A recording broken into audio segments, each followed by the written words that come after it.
నూలులో శతాబ్దాల గౌరవం, పట్టు పరంపరకు ప్రతీక, సంప్రదాయానికి శాశ్వత చిరునామా సఖీ. నమస్తే రమగారు. నమస్తే జయ. రమగారు, పిల్లలకి మార్నింగే లేవటం కొంతమంది పిల్లలకి చాలా ఇబ్బందిగా ఉంటుంది. నైట్ ఏమో లేట్గా పడుకుంటారు, మార్నింగ్ అయ్యేసరికి లేవలేకపోతారు. అది చిన్నపిల్లల విషయము. తర్వాత టీనేజర్స్ అయ్యేసరికి లేట్ నైట్లు ఫోన్లు చూసుకోవటము, టీవీ చూడటము, దానివల్ల మార్నింగ్ లేవకపోవటం. ఒకవేళ లేవాల్సి వచ్చినా కూడా ఆ డే అంతా కూడా బద్ధకంగా, నీరసంగా, చాలా అనీజీగా అనిపించేస్తూ ఉంటుంది. సో దీన్ని మనం అవాయిడ్ చేయాలి ఎలా? ముందు అంటే ప్రతిసారి చెప్పైతే చెప్పాలి, తల్లులకి చెప్పకూడదు కానీ పడుకోబెట్టాలి జయ. అర్లీగా పడుకోవటం అనేది ఒక మంచి అలవాటు. ఇది అంటే సైన్స్ డాక్టర్స్ చెప్పేది కూడా ఇలాగే ఉంటుంది. మనకి బయలాజికల్ క్లాక్ ఒకటి ఉంటుంది శరీరంలో. ఎలా అంటే మనం రాత్రి పడుకోవాలి, పగలు మెలకుగా ఉండాలి. ఇది కరెక్ట్గా ఈ మార్నింగ్ ఉదయం 6 గంటలకి అలా మన క్లాక్ స్టార్ట్ అవుతుంది అనుకుందాం. కొన్ని రోజులు ఇలా చేస్తాం. మనం పొద్దున్నే 6ంటికి లేస్తాం, రాత్రి 10 గంటలకు పడుకుంటాం. ఒక నెల రోజులు చేసామనుకోండి. నెల తర్వాత మనం రాత్రి 12 దాకా ఉండి పొద్దున్న లేవలేం కదా. అంటే మనకి ఎన్ని గంటల నిద్ర అలవాటైంది? 10 నుంచి 6 దాకా. 6, 2, 8 గంటల నిద్ర మనకి అవసరం. ఈ 8 గంటల నిద్రని మనం కనుక రాత్రి కొంచెం 2 గంటల అవతలకి షిఫ్ట్ చేస్తే ఉదయం ఏమవుతుంది? 6కి లేవాల్సిన వాళ్ళం 8కి లేస్తాం. 8కి లేస్తే 6 గంటలకి లేదా 6:30కి తాగాల్సిన కాఫీయో పాలో వెనక్కి వెళ్తాయో 2 గంటలు వెనక్కిపోతుంది. మన మెషిన్ 2 గంటలు లేట్గా పనిచేయటం మొదలు పెడుతుంది. రైట్. కాబట్టి ఇప్పుడు ఇంకా రాత్రి 12 కాకుండా 1 గంట 2 చేసామనుకోండి, ఈ క్లాక్ ఎక్కడికి పోయింది ముందుకి? ఆ 8 గంటలు మరి కావాల్సిందే కదా నిద్ర. ఇంకా కొంచెం 10 గంటలకు పోతుంది. 10 గంటలకు ఆల్రెడీ మనం 2 కనీసం మీల్స్, ఒక చిన్నది ఒక పెద్దది, 2 మీల్స్ చేసేయాల్సిన వాళ్ళం. ఒకటి కూడా మనకు పడకపోయేసరికి ఏమవుతుంటే మన బయలాజికల్ క్లాక్ డిస్టర్బ్ అయిపోతుంది. సైన్స్ పరంగా ఇది. మామూలుగా అయితే మనకి క్రమశిక్షణ ఉండదు కదా. రోజు ఒకటే టైంకి లేవటం, ఒక టైంకి లైన్గా పనిచేయటం, అలాంటివి లేకపోతే మనకేముంది? ఏ క్రమశిక్షణ లేనట్టే ఇష్టారాజ్యంగా పడుకుని ఇష్టారాజ్యంగా లేస్తాం. ఇది ఎవరికి కుదురుతుంది? పని పాట లేని వాళ్ళకి ఇష్టారాజ్యంగా పడుకోవడం కుదురుతుంది. ఎగ్జాక్ట్లీ. పనులు ఉన్నవాడు ఆఫీస్కి వెళ్ళాలి, స్కూల్కి వెళ్ళాలి, లేదా తల్లుడైతే పిల్లల్ని స్కూళ్ళకో భర్తల్ని ఆఫీసులకో పంపాలి. వీళ్ళు పరిగెత్తాలి.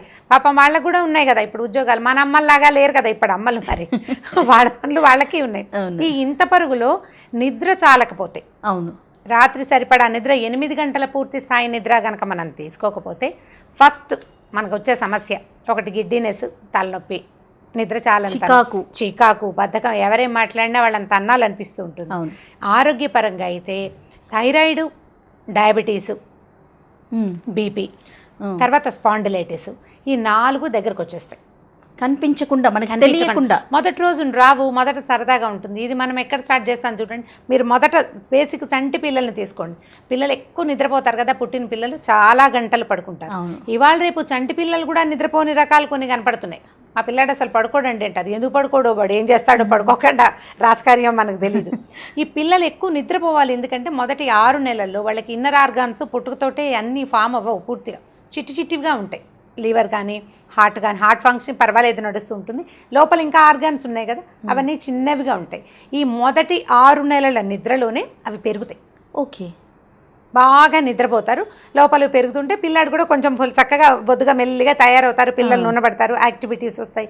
అవన్నీ వాళ్ళ నిద్రలో కార్యక్రమాలు. అంటే నిద్రలో శరీర భాగాలు పెరగటం అనేది నేచరే మనకి ఏర్పరిచింది మొదటిది. ఇప్పుడు మనం పడుకున్నాం అనుకో, పెద్దవాళ్ళం పడుకుంటే మనకి లోపల పొట్టలో ఉన్న మెషిన్ పనిచేస్తుంటుంది, ఆహారం మరుగుతుంది, మర్నాటికి కావాల్సిన ఇన్సులిన్స్ అన్నీ ఒంట్లో కావాల్సిన గ్లూకోజ్లు, తర్వాత ఈ రక్తాన్ని ఫిల్టర్ చేయటము, అవన్నీ తాపీగా చేసి పొద్దుటికి ఫ్రెష్గా మనని నేచరే తయారు చేస్తుంది. అది ఇప్పుడు డే అంతా మనం వర్క్ చేస్తాము, నైట్కి వెళ్ళి మీరు అన్నట్టుగా కరెక్ట్ టైంకి పడుకొని కరెక్ట్ టైంకి లెగిసామనుకోండి, నెక్స్ట్ డే యాక్టివ్గా ఉంటాం, మళ్ళీ పనికి మనం రెడీ అయిపోతాం. డిస్టర్బ్గా అనిపిస్తుంది రమగారు. వర్క్ చేసే వాళ్ళకి కావచ్చు, ఇంట్లో ఎవరికైనా కానివ్వండి, పిల్లలకి కావచ్చు. అదే మనం పసిపిల్లల్ని ఎలా నిద్రపుచ్చుతామో అలాగే కనీసం 15-16 ఏళ్ళు వచ్చేదాకా అలాగే టైంకి పడుకోబెట్టేయటం అలవాటు చేయాలి. నేను ఒక డే కేర్ స్కూల్కి అప్పుడప్పుడు వెళ్తుండేదాన్ని, వాళ్ళకి ఏదో స్కూల్లో శ్లోకాలు చెప్పడానికి. 8:45కి ఒక అమ్మ భుజం మీద వేళ్లాడిపోతున్న ఒక చంటి పిల్లని తెచ్చేది, ఒక 2-3 ఏళ్ళది. ఇంకా లెగలేదండి అని. ఇంకా ఎందుకు లెగదు? 8:45 అయితే పిల్ల లేవదా నిద్ర? పొద్దున్నే లేవదంటే రాత్రి 2 అయిపోయిందండి పాప పడుతుంది. 2 దాకా ఆ పిల్ల ఏం చేస్తుంటే ఆడుకుంటుంది అని. 2 దాకా ఆడుకోవటం ఏమిటి, 2 దాకా ఎందుకు ఆడుకుంటుంది పిల్ల? అప్పుడు నేనేం చేశానంటే నాకు కొంచెం ఊరికే సరదాగా అందరినీ క్వశ్చన్ చేశాను, అమ్మాయి పాప ఎన్నింటి పడుకుంటుంది, ఎన్నింటికి లేస్తుంది, ఈ అబ్బాయి ఎలా? ఆ మొత్తం 18 మంది పిల్లల్లో 2 పిల్లలే 8ంటికి నిద్రపోయి పొద్దున్నే లేచే పిల్లలు. మిగిలిన అన్నీ రాత్రి 11కి 12కి 1 గంటకి తల్లులు తండ్రులు పడుకోరు, లైట్లు వేసుంటే పిల్లలు నిద్రపోరు. వీళ్ళు టీవీలు చూడాలి, లేకపోతే ఏదైనా ప్రోగ్రామ్ చూసుకోవాలి. ఉద్యోగస్తులు అయితే వాళ్ళ ల్యాప్టాప్లు పెట్టుకుంటారు, పిల్లలు కూడా అక్కడే బొమ్మలు పెట్టుకుని ఆడుకుంటారు. తండ్రి ఆరోగ్యం తల్లి ఆరోగ్యం ఎలాగో పాడైపోతుంది, అందులో మనం చేసేదేం లేదు. పిల్లల ఎదుగుదలలో పూర్తిగా వీళ్ళు చెడగొట్టేస్తారు ఎదుగుదలని. ఇది కాదమ్మా, కొంచెం ఎర్లీగా లైట్ ఏం చేశాను, వీళ్ళకి శ్లోకాలు వదిలే కౌన్సిలింగ్ చేద్దామని ఓ 10 మందిని కూర్చోబెట్టి మీరు ఎర్లీగా నిద్రపుచ్చండి, కొన్ని రోజులు చూడండి పిల్లల తాలూకు యాక్టివిటీస్లో ఏమైనా డిఫరెన్స్ వస్తుందంటే. ఒక్క తల్లి పెందరాళే నిద్రపుచ్చడానికి సరేనని చెప్పలేకపోయారు వాళ్ళు. మా ఇంటికి ఎవరో వస్తారు, మేము టీవీ చూడాలి, నాకు అప్పుడే కాల్స్ వస్తాయండి బయట నుంచి, అప్పుడే ఏదో అవుతుంది, మాకు అప్పుడే కుదురుతుంది, కాబట్టి పడుకోబెట్టలేం. దానివల్ల ఏమవుతుందంటే పిల్లల్లో హైపర్ యాక్టివిటీ వస్తుంది, రాత్రుళ్ళు నిద్రపోకపోవటం వల్ల ఎండైజేషన్ వస్తుంది, డైజెస్ట్ కాదు ఫుడ్ సక్రమంగా, పగలు ఉత్సాహంగా ఉండరు, ఏడుస్తూ ఉంటారు, నసగా క్రాంకీగా ఉంటారు. ఇవన్నీ ఓకే వాళ్ళకి. హెల్తీగా ఉండాలి అంటే డాక్టర్ దగ్గరికి వెళ్ళడం కాదు, రాత్రి నిద్రపుచ్చండి అనే ఒక సింపుల్ పాయింట్ చాలామందికి నచ్చదు. మనం హెల్తీ పిల్లలు కావాలంటే ఎర్లీగా పడుకోబెట్టేయాలి. బై 8 కల్లా పడుకోబెట్టాలి. బై 8, కొంచెం పెద్ద పిల్లలు అయితే 9:30 10, మ్యాక్సిమం 10 లోపల ఏ వయసు పిల్లాడైనా చంటి నుంచి పెద్ద దాకా నిద్రపోవాల్సింది. 10ంటికి పడుకుంటే మార్నింగ్ 6కి కాదు 10 గంటలకే కనుక రిలాక్స్డ్గా నిద్రపోయారనుకోండి 5కి కూడా లేవగలుగుతారు చేయాలి, 5 గంటలకు లేవగలుగుతారు.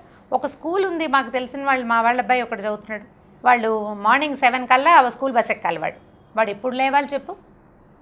మీకు కూడా అదే సమస్య కదా? మీ అమ్మాయి 6 కన్నా లేపాల్సిందే పిల్లల్ని. మనం మిగతా అన్ని మనం అరేంజ్ చేసినా కూడా ఓకే. ఇప్పుడు 6కి పిల్లని లేపి దానికి పాలు టిఫిన్ ఇంకేమిటో ఇవ్వాలంటే నువ్వెప్పుడు లేవాలి తల్లి? 5 కన్నా లేవాలి. అప్పుడు నువ్వెప్పుడు పడుకోవాలి? ముందుకెళ్ళాలి కదా 8 కదా. 8 కాకపోతే కనీసం 6-7 గంటలైనా మీ శరీరానికి బ్రెయిన్ రెస్ట్ ఇవ్వకపోతే మీరు మర్నాటి యాక్టివిటీస్ ఏ రకంగా చేస్తారు? అసలు జీవితం ఏ రకంగా ప్రోగ్రెసివ్గా వెళ్తుంది? మన లైఫ్ ప్రోగ్రెసివ్గా ఎప్పుడు వెళ్తుంది? మనం హెల్తీగా హెల్తీగా ఉంటేనే.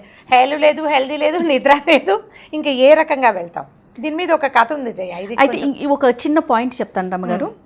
ఎలా చేస్తున్నారంటే మనం గమనిస్తూ ఉంటే వీక్ డేస్ అంటే స్కూల్ ఉన్న రోజు అర్లీగా పడుకోబెట్టేస్తున్నారు మ్యాక్సిమం ట్రై చేసే వాళ్ళు ఉంటే కనుక. అదే వీకెండ్స్ లేకుంటే హాలిడేస్ అప్పుడు వదిలేస్తారు. కానీ వీళ్ళకి డిస్టర్బ్ అయిపోతారు కదా పిల్లలు. అప్పుడు సోమవారం మంగళవారాలు పిల్లల తల్లుకు ప్రోగ్రెస్ ఏం బాగుండదు, తల్లులకు తెలుసు ఆ సంగతి. శనాదివారాలు సెలవులు మనం వదిలేస్తాము. శనివారం రాత్రి 12 అయినా వాడు నిద్రపోడు, ఆదివారం పొద్దున వాడు ఎప్పటికీ లేవడు. లేదా శుక్రవారం అనుకుందాం, శుక్రవారం రాత్రి వాడు లేట్గా పడుకుంటాడు, శనివారం లేవడు, మధ్యాహ్నం దాకా బంచాల మీదే ఉంటారు. సరే ఎలాగోలా తింటారు, ఏదో తింటారు. అంటే శనివారం మార్నింగ్ పాలు లేవు, బ్రేక్ఫాస్ట్ లేదు, ఏదైనా చిన్నవి అవి ఇవి తింటారు 12 గంటల లోపల బ్రేక్ఫాస్ట్ చేసే కూడా. ఈ మొత్తం ఫుడ్ అంతా పోగొట్టేసాం. ఆహారం పోగొట్టుకున్న పిల్లాడు ఎలా హెల్తీగా ఉంటాడు?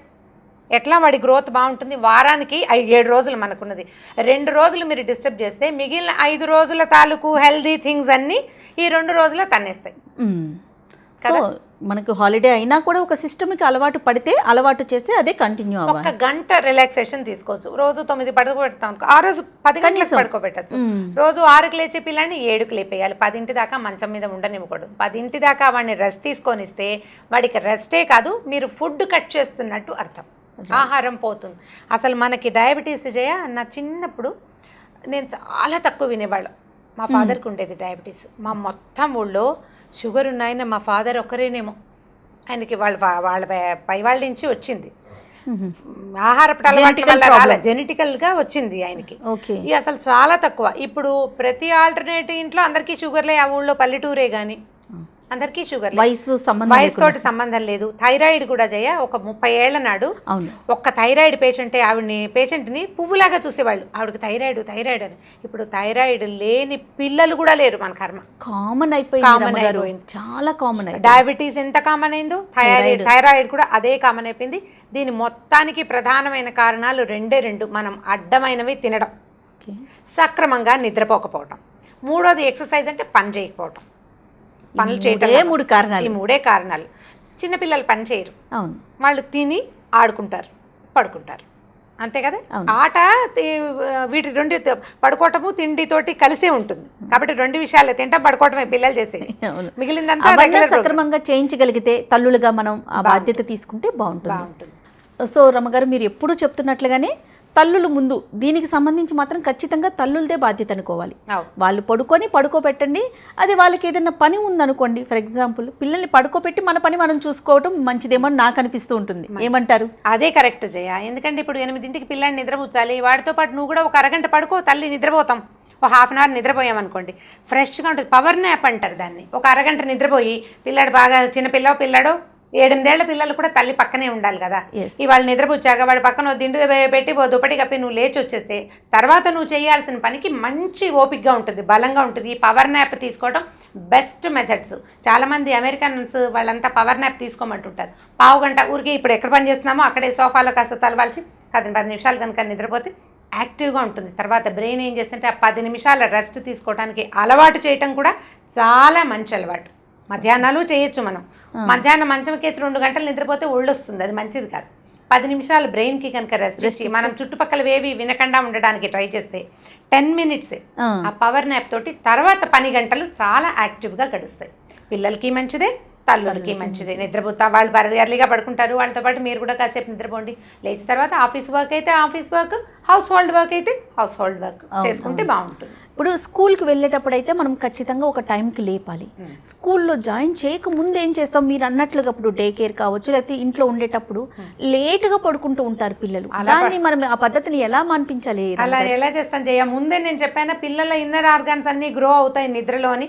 మొదట 6 నెలలు క్రూషియల్ పీరియడ్ అనుకోండి, చాలా ప్రత్యేకమైన బాల్యావస్థ. 6 నెలలు జాగ్రత్తగా ఉండాలి. తర్వాత కూడా పిల్లలు గ్రో అవుతారు. ఓకే, నిద్రలో పిల్లలు పెరుగుతారు. ఎక్కువ నిద్రపోయిన పిల్లాడు తర్వాత గంటలు ఆరోగ్యంగా హాయిగా ఆడుకుంటాడు. నిద్రపుచ్చాలి. వాడు ఇంట్లోనే ఉంటాడు, స్కూల్ లేదు కదా అని రాత్రి 12కి పడుకోబెట్టి పొద్దున 11 గంటలకు లేపుతుంటే కొంతమంది పిల్లలు ఏం చేస్తూ ఉంటారంటే రమ్మగారు, ఈవినింగ్స్ పడుకుంటారు. ఒక 4కో 5కో పడుకొని 6:30 7 వరకు నిద్రపోతారు కదా, వాళ్ళకి మళ్ళీ నైట్ నిద్ర పట్టదు. అప్పుడు టైమింగ్స్ మార్చుకోవాలి మనం. తల్లులు మార్చాల్సిందే. వాడిని ఇంకో కొంచెం ఎర్లీగా అన్నం పెట్టడం. జనరల్గా పిల్లలకి అన్నం తిన్నాకో ఓ బాటిల్ తోటో దేనితోటో పాలు తాగేకో నిద్ర తీసుకోగానే వాళ్ళకి నిద్ర వస్తుంది. అప్పుడు వాడి ఫుడ్ని ముందుకు జరపడం, కొంచెం మిగిలిన పనులు మానుకొని అర్లీగా నిద్రపుచ్చేసేయటం. 12 ఇప్పుడు 4కి పడుకుంటే 6కి లేస్తారు. అలా కాకుండా మీరు 2కే పడుకోబెడితే 4కి లేస్తారు, 4 నుంచి ఆడుకుంటారు. 4 నుంచి 7 దాకా ఆడంగానే వాడు ఆవలించడం మొదలు పెడతాడు. ఏ పాలో మంచి అన్నమో పెడతాము, ఒక హాఫ్ గ్లాసో చిన్న గ్లాసో పాలు కలిపి ఇచ్చేస్తాం. 8:30 9ంటికి నిద్రపుచ్చేయచ్చు. వీడి ఫుడ్ టైమింగ్స్ అన్నీ మన చేతిలోనే ఉంటాయమ్మా. ఒక్క పూట ఒక అరగంట భోజనం వేళని ముందుకు జరపడం మొదలు పెడితే ఒక 4-5 రోజుల్లో పిల్లల్ని మనం హ్యాండిల్ చేసేయగలం. పడుకోవట్లేదు అనుకునే బదులు అట్లీస్ట్ ఆలోచించి ఎందుకు పడుకోవట్లేదు, ఎక్కడ మార్పు చేసుకోవాలని ఆలోచిస్తే అంటే అది మనం కూడా మారాల్సి వస్తే కొంచెం కష్టంగా ఉంటుంది. కానీ మనం మారిస్తే పిల్లాడు బాగుంటాడు. కానీ ఇంత కష్టపడేది వాళ్ళ కోసమే కదా రమ్మగారు. ఖచ్చితంగా మారాలి, మనం మార్చుకోవాలి. ఎందుకు వీడు పడుకోవట్లేదు, ఎందుకు హైపర్ యాక్టివ్గా ఉంటున్నాడు, ఎందుకు పడుకోవట్లేదు ఏమిటి అనేది మనం ఆలోచించాలి. కొంతమంది పిల్లలకి డిస్టర్బ్డ్ స్లీప్ ఉంటుంది. ఉయ్యాలో వేయగానే ఎంతసేపు ఉయ్యాలో వేస్తే ఏడుస్తారు, లేకపోతే మంచం ఒళ్ళో ఉన్నసేపు నిద్రపోతారు, మంచం మీద పడుకోబెట్టంగానే లేస్తారు. అంటే ఏంటంటే వాడికి ఆ క్లోజ్డ్ ఫీల్ ఏదో లేదు మంచం మీద, మిస్ అవుతారు. అది ఆలోచించుకుని దానికి తగినట్టుగా ఏదైనా మంచి మెత్తడి దుప్పటి వేయటం, కొంచెం దగ్గరగా ఊంబి ఫీల్ కలిగేలాగా చేయటం, అది చూసుకుంటూ ఉండాలి. మనం పిల్లలు, నేను ప్రతిసారి చెప్తాను, మైదా పిండి లేదా గోధుమ పిండి ముద్దలు మన ఇష్టం. మనం ఎలా కావాలనుకుంటే అలా చేస్తారు. నువ్వు చెడగొట్టదలుచుకున్నావా నీ ఇష్టం, బాగు చేయదలుచుకున్నావా కూడా అది కూడా నీ ఇష్టమే. అప్పుడు ఏం చేయాలి, మనం నెయ్యో నూనె వేస్తామని చెప్తున్నామా, నెయ్యి వేసి కొంచెం చేతిలో నెయ్యి వేసుకుని, ఏ పిండిని మీరు చూడండి గులాబ్ జాములు చేస్తాం, నున్నగా చేయడానికి ఏం చేస్తాం, నెయ్యి వేసుకుంటాము. గోధుమ పిండి చేయాలన్నా కూడా అంతే. పిల్లలని మౌల్డ్ చేసే దశలు అంతకాలము మన చేతిలోనే ఉంటారు.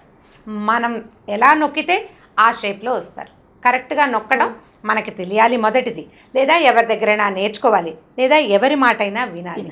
అంతే. ఈ 3 లేకుండా పిల్లల్ని పెంచడం అసాధ్యం. అంటే పెంచేస్తాం, మనం పెంచక్కర్లేదు జయ. నిజానికి నేను ప్రతిసారి ఇదే మాట చెప్తాను. అవును, వాళ్ళంతటి వాళ్ళే పెరిగిపోతూ ఉంటారు. నీకు సజావుగా కావాలంటే ఖచ్చితంగా ఫాలో అవ్వాలి కదండి భవిష్యత్తుకు పునాది. అవును. ఇప్పుడు మీరు ఎంత ఈ 10-12 ఏళ్ల వయసులో ఎలా కేర్ఫుల్గా పిల్లల్ని ఏర్పరిచి చేస్తారో అదే వాడి భవిష్యత్తును నిర్దేశిస్తుంది మనం. కాబట్టి ఈ టైంలో సరైన టైంకి భోజనం, సరైన టైంకి నిద్ర, పిల్లల్ని ఆడుకునేందుకు అవకాశం, ఈ 3 ఇస్తేనే పిల్లలు సరిగ్గా పెరుగుతారు. Right. Thank you so much రమ్మ గారు.